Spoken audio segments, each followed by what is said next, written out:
So, creepypastas in Pokemon. Not pasta that's creepy, but some random story that some random person made and uploaded onto the internet because apparently Pokemon's spooky. Ooh, I'm a ghost.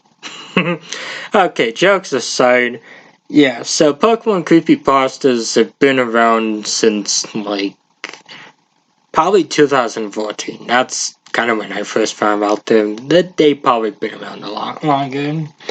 And so, since it's the spooky season and all, and the fact that I might have not uploaded spooky content outside of October, I decided why not go through a couple of the creepypastas that I remember and talk about them.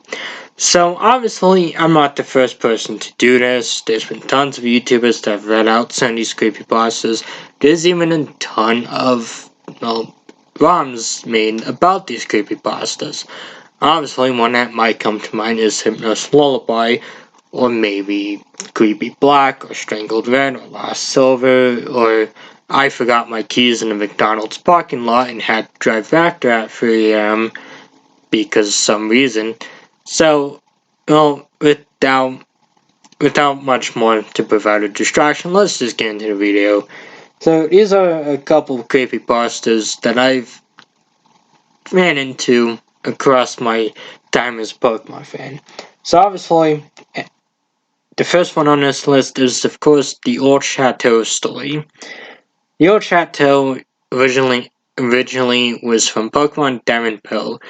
It was a, abandoned place in Eterna Forest that no one went into because everyone must be pretty smart to avoid the obviously haunted house. Aside people probably didn't do that. So there's quite a few stories behind the Old Chateau.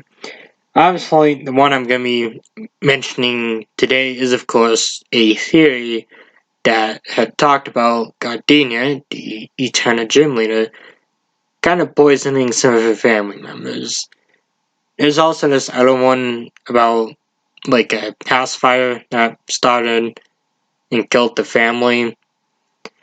Yeah, there's been a lot of old Chateau creepypastas, but those are the ones that I remembered from years ago.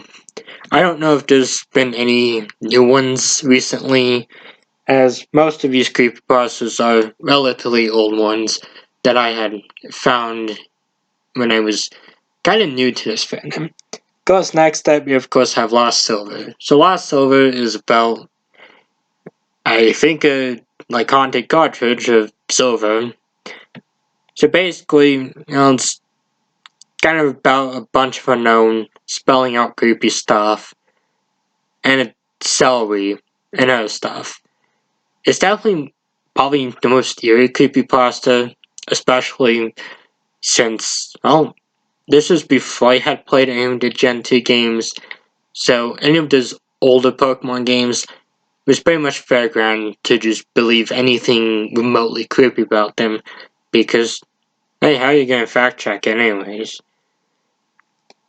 So of course, next up is of course the iconic Hypnos Lullaby. Hypnos Lullaby also had a song made from it, so this one is pretty much about Hypno just kind of going around kidnapping people.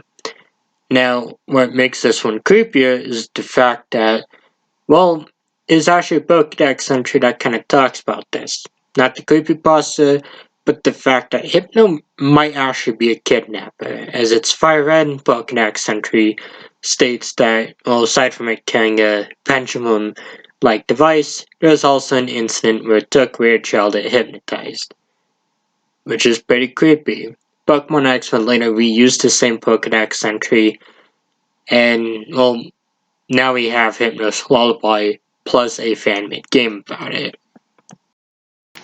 So, yeah, safe to say that Hypno might be one of the creepiest Pokemon ever made. Not just thanks to the internet, but by Pokemon themselves. And of course, next up, we of course have Creepy Black. Creepy Black is about a mysterious cartridge called Pokemon Black. Which, what's really scary about this is that there's actually a Pokemon Black. Except in that one, you don't play as a ghost or control a ghost. I mean, you have to stop like Peter from like taking over the world, but I mean that's kind of mean comparing them to ghosts. I don't know. So Creepy Black is all about the trainer kind of having a ghost, and you kind of curse Pokemon, and I think it kills them or something. And then eventually you have to fight the ghost, and then it kills you. Kind of an interesting story. It also had a Romhack, I think. But to me, it stood out as one of the more iconic creepypastas, along with Hypnos Lullaby. Next up, we of course have one that isn't really a creepypasta, but more so of a ROM hack. That is, of course, just like unknown being in like Lavender Town or something. This, I think, was from like 2014 or 2015. I was on YouTube one night and I found this random video, and it was a ROM hack of Fire Red and Leaf Green. And whoever was playing the game was in Lavender Town.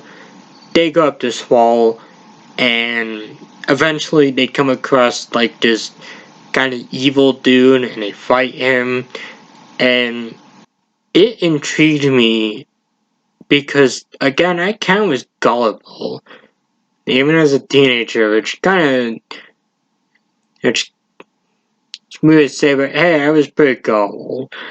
So I kind of fell for this and thought that this was in a game, only to realize sometime later that no, the dude just played, like, hacked his game and that. But it always stood out to me as one of the more creepier things in Pokemon, even though it wasn't something that Pokemon themselves put in, but just some random dude with like a bit of time on his hands. At least it's more scary than any of those other scary ROM hacks. And of course, at number one, we of course have the Lavender Town Syndrome. Yeah, Lavender Town Syndrome is, oh, it was a myth and of course a creepypasta. So in this one, apparently the frequencies that the game used apparently caused people headaches and much more worse stuff to happen. Obviously, we know it's kind of giant load of bull these days, but back then, I guess it scared some people.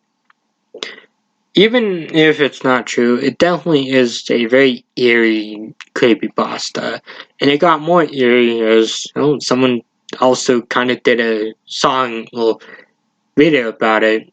I guess song, I don't know. Someone did something with it. And in this one video, you of course see the Ghost Sprite from Red and Blue. Also the same one that's in this video right now. So I kind of added a bit more of a creepy factor to it. But all in all, Pokemon creepypastas are pretty fun. It might not be like the most entertaining thing to ever come out of Pokemon. Some of them just kind of get generic. It's like, oh, someone got a haunted game. There's Strangled Red. There's like an evil Pikachu or something, or an evil Ash, or whatever. But all in all, when you find a fun creepypasta, it definitely makes the experience a lot better, in my opinion. But that's all I have for today. So of course, until then, goodbye, and thank you all for watching.